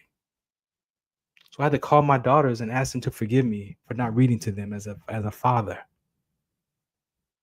And guess what? It didn't even, if they had nothing connected to that. I carried that. The self-forgiveness, I had to get free from that for myself by acknowledging it to my daughters. Now, for them, they said it wasn't a big deal. But for me to discover that, oh, that hurt. The latchkey kid of 1978. Whew. So the 5-year-old was a core decision about my dad. I can tell you that. That's a core. But they said we make 3 decisions. One about the mom, one about our dad, and one about our peers. And then all those in between are just additional evidence of why we're embarrassed and avoiding embarrassment, disappointment, and shame. All right. So the latchkey kid of 1978 was a core decision about my mom. That's where the whole abandonment thing. Because remember, I had the 2-year-old one already about my mom, right? I was already living in that space from being disconnected with my mom. Already in that space at 2. And then my mom came and picked me up from my grandparents when she got herself together and got married to my middle sister's dad. Of course, we're a new family. We're a blended family. I got a baby sister coming. Well, let's go get Farron and bring him home. Well, guess what? There's that transition. Now I go from a house that has a bunch of people in it, my uncles and my aunt, and everybody's growing up, and my friends in the neighborhood that I've grew up from 2 years old to 8 years old. That's where all of my friends are. They're there, not at the new apartment. I'm a stranger at the new apartment now. I'm the new kid I'm the new kid in town. There's a song, "New Kid in Town." I was a new kid, so here I am, transition, uprooted out of that environment, back to live with my mom and my stepfather and my baby sister, and now in an apartment that there's no one there. That's the times, though. That was the times. A lot of us grew up as latchkey children. Maybe you don't label yourself as that, but there is a conversation about the latchkey kid environment, and there are some impacts on us as latchkey kids in that era, right? Emotional and physical. So that was my transition. So here I am. I'm now coming to an apartment by myself at 8 years old, walking to school by myself, coming home by myself, going to the apartment by myself. Now, as an 8-year-old child, I had no perception of time. An 8-year-old has no perception of time for the most part. So yes, I knew I was by myself. I got the instructions. Don't go outside. Don't turn the oven on. Of course, not to burn the house down. Like all the don't. But all I heard my mom say that morning was, "I'm leaving you," as she gave me that key to the apartment. That's all I remember. And when I heard her say that, and I felt that pain in my gut, because remember, I'm already swimming in, I'm disconnected from her. Remember, from 2 years old, I'm already swimming in that, in the background of my subconscious mind. And then she says that. And then I say to myself, why did you come and get me? I could have stayed at mama's house. Why you bring me here? Now I gotta have this key around my neck, and I can't lose this key, because if I lose the key, I can't get in the apartment. If I can't get in the apartment, I'm gonna get in trouble. I'm gonna get a whooping, and bro, and so that whole world of the latchkey kid happened. And then I walked to school. And then can you think about how all day long. I'm looking, make sure I got the key on my neck, that the key didn't fall off my neck, that it's inside of my shirt, that I'm playing. I got to make sure the key. And then we had kangaroo shoes that had the zipper pocket. I don't know if you're that old, but we had the kangaroo shoes. So then I could take the key off my neck and put it in my shoe because I ain't going to lose my shoe, right? So the key is in my shoe, and I'm making sure that the pocket is still zipped and the flap is down. Like, do you understand the pressure that could come with that for an 8-year-old? And to be in his environment of trying to be friends and play and learn and grow and do all this life stuff. And now I'm responsible for this key. Now, again, that was just life the way it was. But that was an 8-year-old decision that I made, that my mom abandoned me, because that 90 minutes felt like 20 hours. When I came home from school, it felt like 20 hours. But it wasn't until 50 years old, 5 years ago, that I took that story completely. I discovered that at 40, but I didn't do the work around it until 50. Only because my dad, I reconciled with my father for those 8 years. I focused on my dad's relationship. So when my dad passed away 8 years later, we were good. No issues. And now what's next? Oh, my relationship with my mom. So that was at 50. So I took that CBT class. I was taking my personal development education classes, and I wanted to unravel that story. I wanted to be complete with my mom completely. I was tired. And shouts out to my mom because for her perseverance through this conversation, because on the side of it as a mother, by me telling the story that I was abandoned by my mom, how do you think my mom felt? How do you think my mom was feeling by me telling this story as a grown man, that I was abandoned at 8 years old by my mother? And I didn't notice, I didn't know that could have her feel something like a bad parent or embarrassed or ashamed, like whatever that, or how people would perceive her, that she had left me alone by myself. But that was my truth. That was my experience from 8. But I'm in my 30s and 40s and 50 and turning 50, still feeling like I was abandoned, still trying to unravel that. But I went to work at it. And I put those stories in those conversations of the personal development and through the CBT conversation. And guess what I was able to do?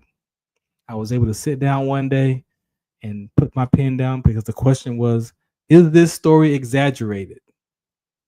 And I said, is it exaggerated? Let me check. So if I got out of school at 2:20, I think we got out of school at 2:20 in the 3rd grade. So I got out at 2:20.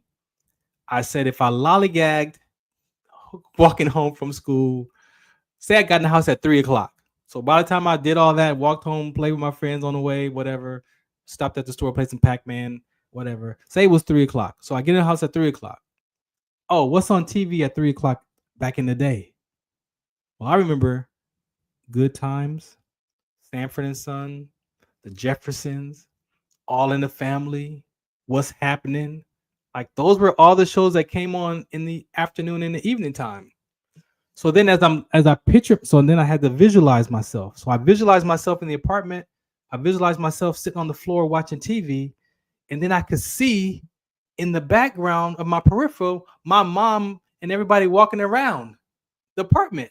So then I said, well, wait a minute.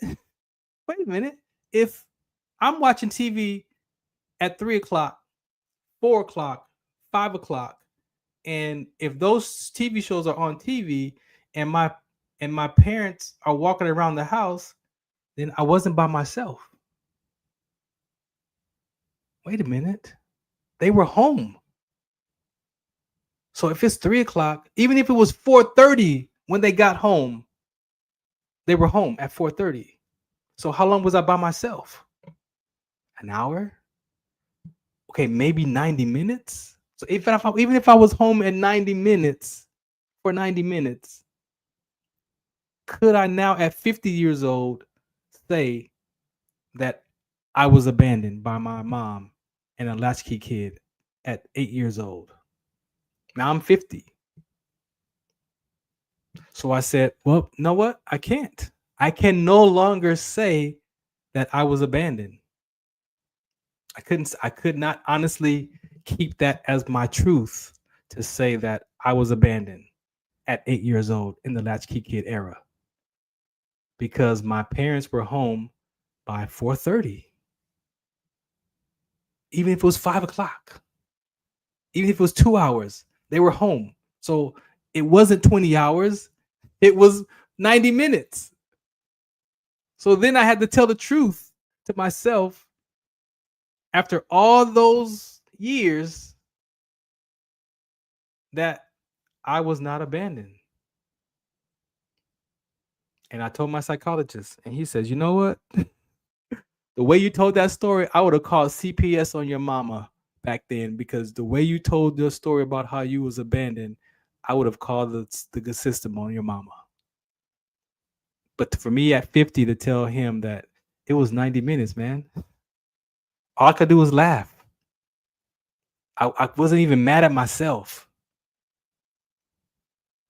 I laughed and I called my mom and told my mom, I figured it out. I'm good now. I'm good. We good. No, it's gone. It disappeared.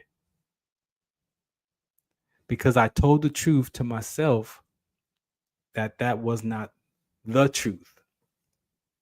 It was my truth, but it wasn't the truth. And that's the life of an 8-year-old.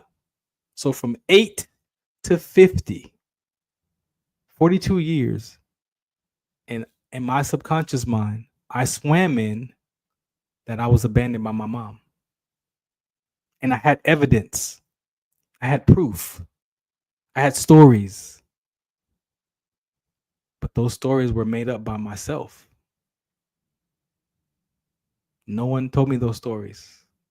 I made those up, trying to survive the pain of an 8-year-old feeling like he was left alone by his mama.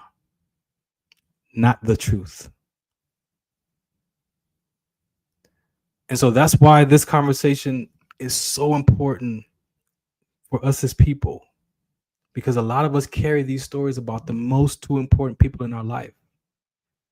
A lot of us carry these stories about the most important people in our life, with the two people as our mom and dad, whether they're in the house or not in the house. Those are the two most important people in our life. And yes, I had stepfather. I had another stepfather, but it was nothing like that biological father. And remember, I didn't restore that relationship with him until 40. So 35 years, I had my dad in my life, and I still was disconnected from him because I felt he didn't love me. And everything he did was to make up for because he didn't love me. He didn't pay child support to my mom, so he only bought me clothes to make up because he wasn't there because he didn't love me.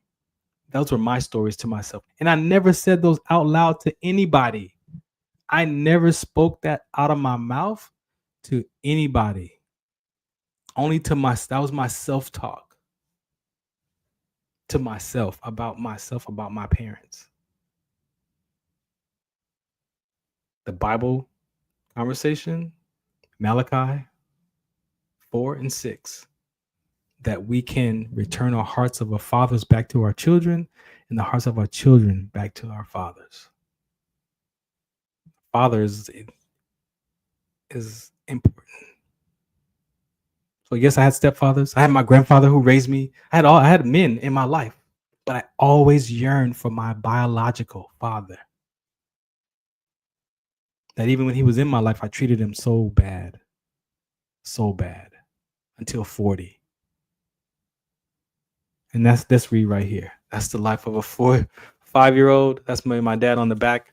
I took a picture of us. We went to a concert, musical downtown, and we were walking, and he had a cane, and so we were standing at the light, and I think I snapped that shadow. I'll put that on there. And then the rest are there. Those I'm writing the other ones there. The life of an 11-year-old, that's joy, because that was the walk of shame.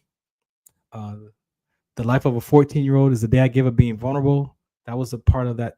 That was the defining factor of my relationship with women, because it was already broken with my mama. See, I didn't realize that when I said that my mom, I can't trust my mom when she abandoned me. My mom represented all women. So if I can't trust my mother, how can I trust another female? It's not happening. If it does, it's only temporary. It's a temporary void. No one gonna feel that. No woman could ever feel that void of me experiencing myself as being abandoned. No one. No woman was gonna feel that way. So no woman that I had a relationship with had a chance with me. Not one had a chance, because I was always gonna live from that. My mom abandoned me, and I was waiting for them to leave me. You see how that works? If I can't trust my mom, I'm not gonna trust my girlfriend or my wife, because one day my mind's gonna remember that my mom left me. So then she's gonna leave me. So then there's no trust. I'm 1 foot in and 1 foot out. I'm waiting for her to leave.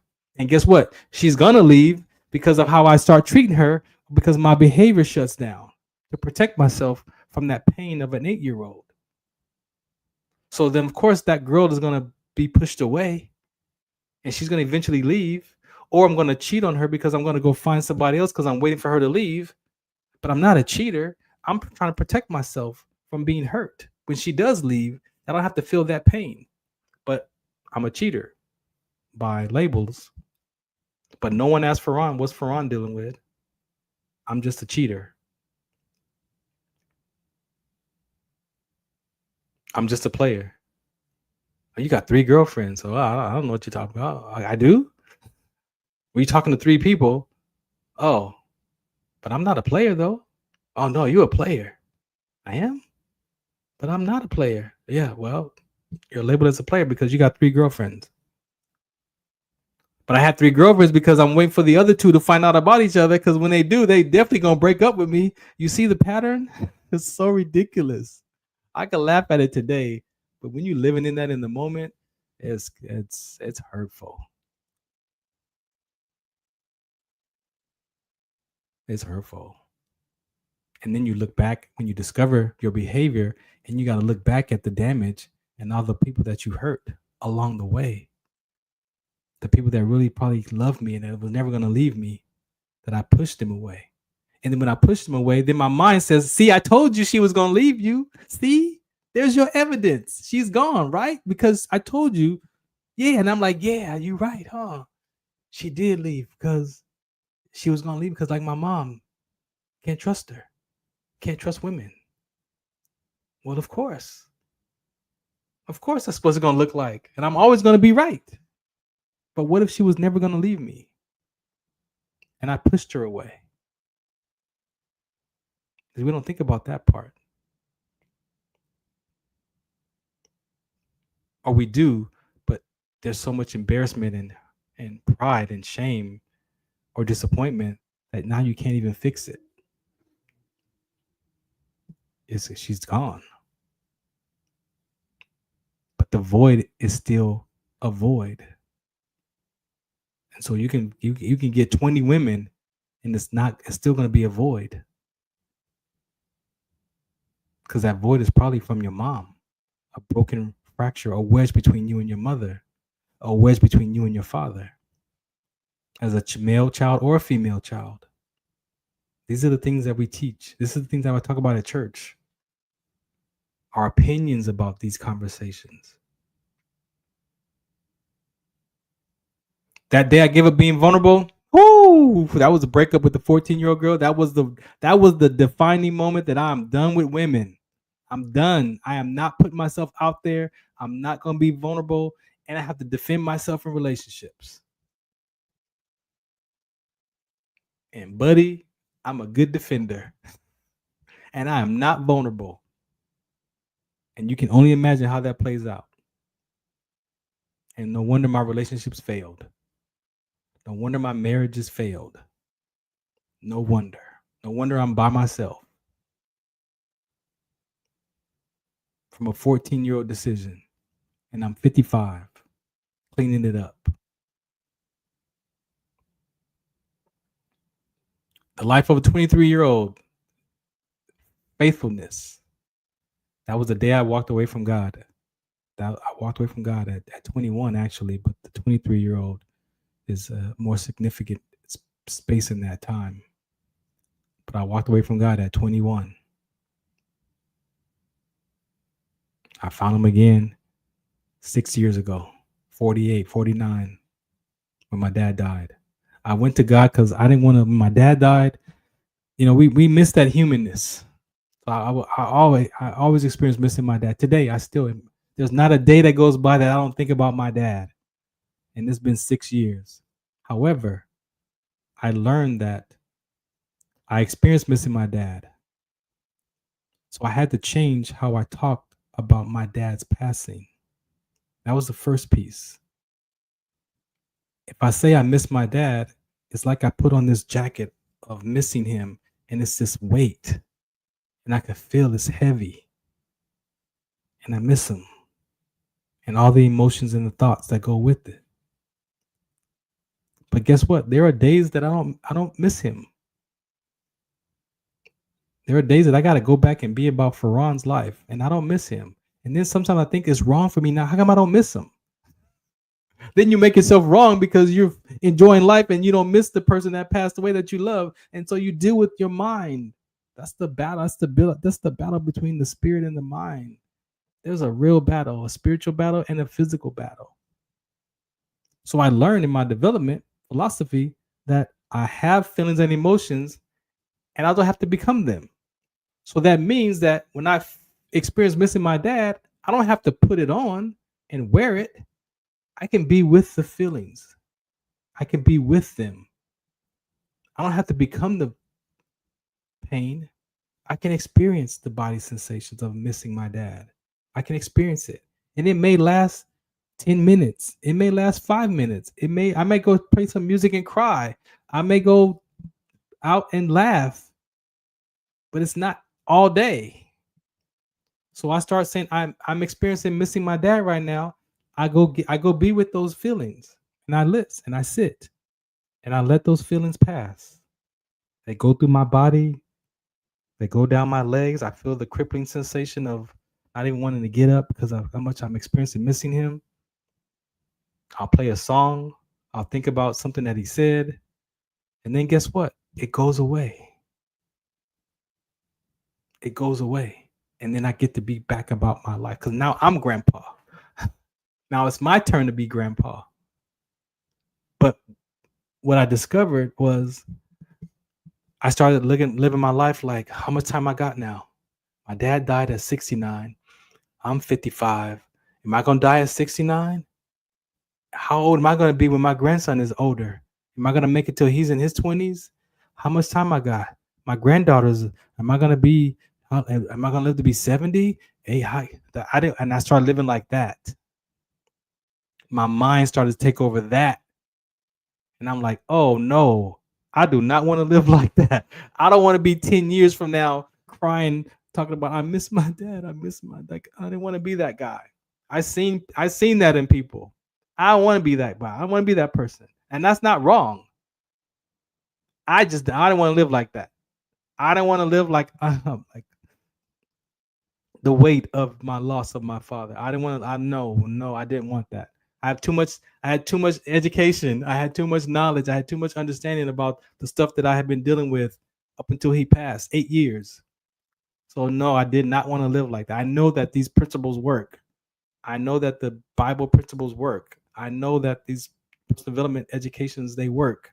If you apply them to your life, they work. But you got to be willing to apply it to your life. And so I was willing from 40 to 48 to 49 when he passed. So I knew that. I know principles work. So I went to work at those principles. I took a grief class at the VA. I was the last one standing. It was 5 of us. It was myself, 2 Marines, and Navy and the Air Force. We had most of the branches in there. And it was me and a Navy guy that the last 3 weeks. And he came that 3rd week and we started talking about some grief. And he was living from a shipmate who committed suicide and a stepson who committed suicide. And he was like, I'm out. So I was the last one. And the guy was like, what do you want to do? I'm like, I got work to do. I'm not done yet. And so I continued to go the last 2 weeks, by myself, because I know that these principles work. And I wanted those keys. I wanted that knowledge so that I could apply that knowledge to when I started experiencing missing my dad. So I got more reinforcement tools. You got to be willing to do that work. You got to be willing to experience that pain again, because there's freedom on the other side of that pain. The body keeps the score. So when you are able to go through the process, especially if you can get it in a curriculum that takes you through the phases, you can experience that. Once you experience it through your body and let it go from your body, that thought and that emotion and that pain and that body sensation, it gets disconnected, because you tell the truth about where that feeling is coming from. You tell the truth about that thought. You tell the truth about how you feel, and now they're not connected. It may still be there, but now you recognize it. You don't react to it.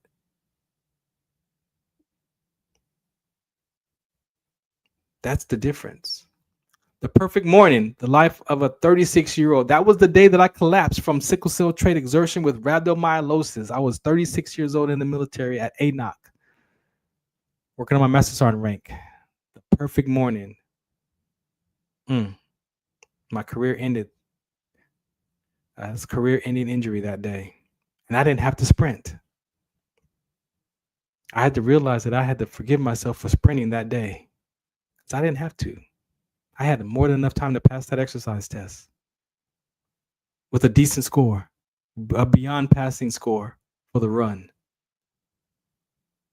I had 17:21 to pass. I crossed the finish line at 16 minutes. I had 1 minute and 21 seconds still left when I turned that last curve. But I had to realize in my personal development class that I had to forgive myself for sprinting that day. And of course, life of a 40-year-old, that's the repentance and forgiveness. That's when I found it. That's when I discovered all this madness at 40. That's the journey right there at 40 years old. And then, of course, the last one is the life of a 50-year-old, and that's self-control. And that's what I've been practicing since I've been 50. So those are so I don't need to be an author to produce these reads. See what I'm saying? I don't have to be an author. I could just write them and be done with them and share them, and those that want to be a part of it can be a part of it. I'm gonna give them away. I'm not even trying to sell them. I really just want to have a meeting with people who want to work on these areas, and we can meet at a coffee shop or reserve a juice bar. Show up. I'll give you the inspirational read. You read it, and we just do a Q&A for an hour. The first two I did I thought it was gonna be an hour. They lasted 90 minutes. I did the life of a 5-year-old and the life of an 8-year-old. I gave them the links. We read the books, and people shared. And these women saw themselves in a male conversation. They could reflect and self-examine themselves with their own life experiences.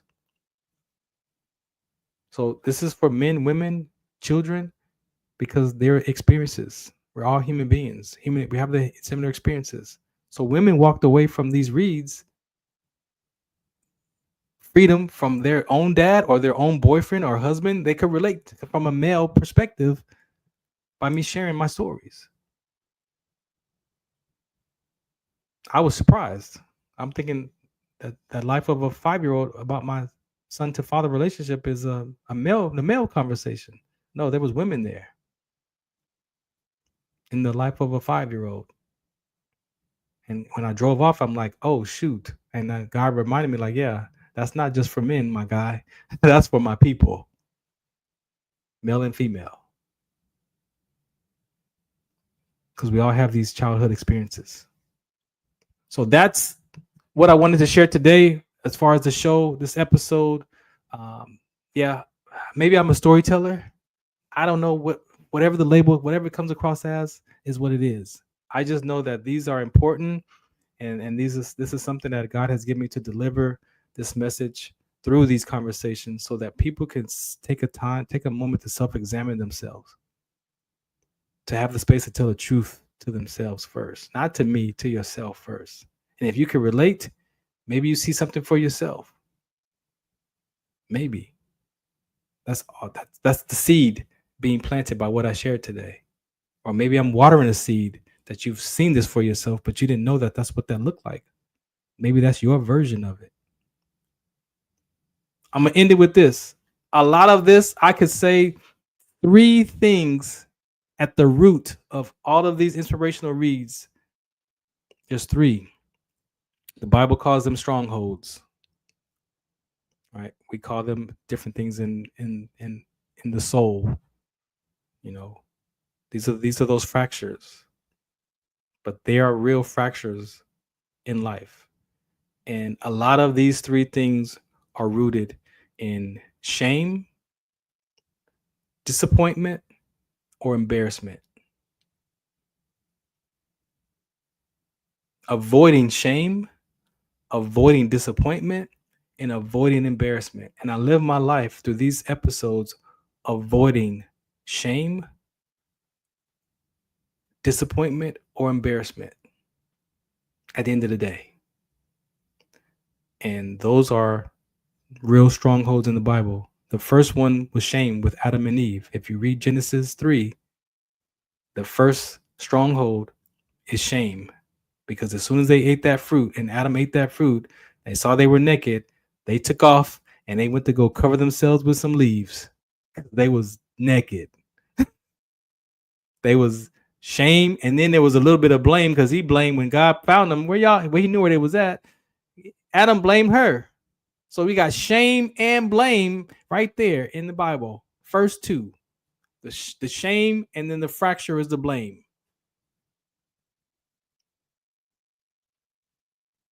So take a look. Take a look for yourself. Examine yourself up against shame, disappointment, and embarrassment. And these 10 reads are rooted.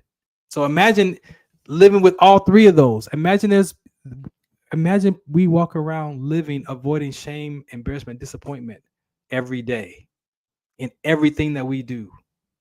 In every relationship that you're in, you're silently avoiding being embarrassed in that relationship, being shamed in that relationship, or being disappointed. And how do we have a relationship with one another with all that? One is enough. One is enough. Pick one. How can you be in a relationship with yourself and other people when you are living from shame, trying to avoid shame? You're not going to be self-expressed. You're not going to be comfortable. You're not going to have confidence. You're not going to have freedom to say something. You're not going to have vitality. No, you know what you're going to have? You're going to have resilience. I don't even like the word resilience. I'm going to have resilience. So I need to put this badge to be resilient so I can push through and bounce back. Yeah, but we don't bounce back. When things become not fun anymore, when those tasks, those jobs, those things that we picked up to do, and then now we don't want to do it no more because it ain't fun no more, we don't bounce back. It's hard for human beings to bounce back. We become resilient and push through. Well, the Bible says you got to become perseverance. So you could be resilience in your soul, or you want perseverance in your spirit. Because resilience, you're not bouncing back. Perseverance, you're going to push through that with the difficulties. But we want to be resilient. And the world uses resilience. I don't use that word anymore. There's no power in resilience. It's like I got to be this kind of way to try to get myself back up to do. No, just tell the truth. I don't want to do it no more. But see, what we don't want to deal with is the consequences of quitting, because that's either shame, embarrassment, or disappointment. Because somebody's going to be embarrassed. You might be embarrassed for quitting. You might disappoint people by quitting, and you might be shamed by quitting. You see how one is enough? Imagine living with all 3 at any given time. That's what those reads are about. There's right there. The 11-year-old was a walk of shame. embarrassed walking down the street with my dad, my stepfather, pushing a grocery cart. Because I was taught that you don't take the grocery carts from the grocery store. I grew up with my grandparents. Remember, I went to the grocery store with my grandpa and my grandma. You don't take that grocery cart. That grocery cart don't leave don't leave the grocery store parking lot. Matter of fact, you push it back and you put it back in the little area where it goes. But this day, and 11 years old, my stepfather's he took the grocery cart home, and we're pushing it down the street because my mom's car broke down. That's the walk of shame. I said I will never be out with a good running car. 11. That was 11-year-old decision because I walking down that street. I'm embarrassed of all the cars driving by, looking at us push a grocery cart home. But that's all we had. That wasn't his fault. And my mom's car was only broke for 2 weeks.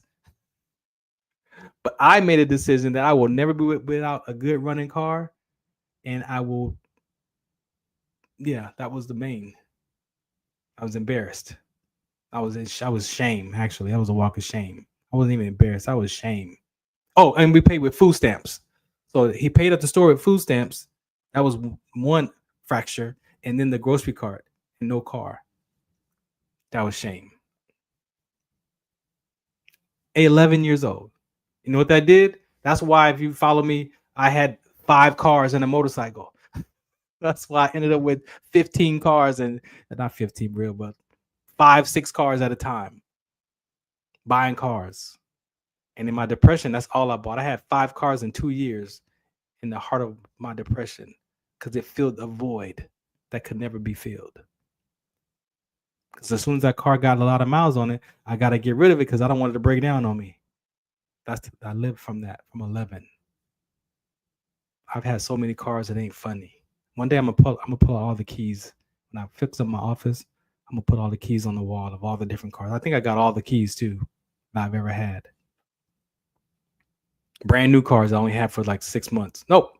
I had a brand new Nissan Maxima from January to March. 3 months. 3 months. And I woke up out of that depression like, why did I got this car? And got rid of it. Debt. Ridiculous. So I thank you for tuning in today. This episode of the Farron Dozier Show. FarronD.com if you want to, get some information. If you want to hit me up, I'm always available on Facebook, Instagram, Twitter, whatever you need. I'm open to answer your questions. This is my life work. This is the experience of life that I'm talking about. My activity is my sickle cell trait, the basketball stuff, the broadcasting. That's my activity. I get to do that, express myself over here. But who I am without any title is that others see their greatness through my self-expression and that others find their peace through their language. Because how we talk sometimes is a trap. Sometimes how we talk and describe our own life is our own trap. And I've experienced that. So thank you for your time today. I didn't think I was going to go here. Look at an hour and 53 minutes. Shouts out to Big Dre. Bags to Canvas. Catch me on Sunday nights at 8 p.m. on KCA Radio. And again, shouts out to MB Radio. I pray that this conversation helped in some areas. Again, reach out to me at Farron Dozier, Facebook, Instagram, Twitter. I'm always open to share. If you want me to come out and speak, we have a program, we have educations, we have a company called EQ Athletics. We're in elementary schools, middle schools. The whole basketball program is about this conversation. I'm gonna be talking to the men on my teams about these conversations so they can find their own freedom to their own language and start to heal their own relationship with their own parents and their families. That's reconciliation and that's self-forgiveness at its best. But you gotta be willing. If you're not willing to do the work, then you could just sit, you could just come and sit and listen. You ain't gotta say nothing. But if you're willing to do the work and apply these principles, that hammer in your toolbox, that hammer by itself is powerful, right? It's a hammer. We know that if you swing a hammer, you're doing something. It ain't gonna be pretty if you swing that hammer. But it's used to what? To drive nails in and nails out. But also it has no power until it's used by you. That's what these principles are. The ideology, the philosophy, the theology, the word of God. You have to apply the word of God to your life. It's not a concept. If you look at it as a concept, you're going to be stuck in the concepts. But when you apply that word to your life and practice it, you practice being the fruit. You practice the virtues. You practice patience. You be patient. You don't do patience. You got to be those. You got to be the Beatitudes. You got to be that. When you swing that hammer in your hand, that's the hammer's being used by you. And that's the force that you bring. And that's the same force that you get to bring to these principles. It's the same force you bring into the upsets and frustrations of your life. You're living by some principle that's led by frustration. It's led by disappointment. And you're used by it. You're used by disrespect. It's not wrong, but you're used by that. So if you can be used by disrespect, why can't you be used by kindness? Oh, because the last time I was kind to somebody, they took advantage of me. Wait, what happened to the last time you disrespected somebody? We always worry about us being disrespected. What about the last time you disrespected somebody? You don't feel nothing with that? Or do you go home and you suffer in silence? Like, man, why do I act like that?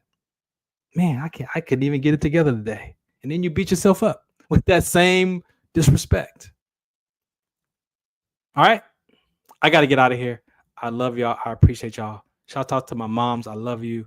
My daughters, my grandchildren, my friends, my family. I appreciate y'all for checking this out today and allow me to express myself. All right. Catch me on Sunday night. I'll be back here. I might not be here Wednesday. I might rerun this on Wednesday because might have to be looking for some schools in LA for some more contracts. So I might not be here on Wednesday, but God willing, see you on the other side. Shout out, what's the count? Ladies and gentlemen, thank you for tuning in to Military Broadcast Radio. As we wrap up today's show, we want to remind you that the podcast of today's episode will be available right after we go off the air. So if you missed any part of the show or want to listen again, be sure to check it out. And remember, we're here to support and honor our veterans. Your stories and experiences matter, and we are committed to giving you a platform to share them. That's right. We're here to give our veterans a voice. So don't forget to catch the podcast and stay connected with us. Giving our veterans a voice.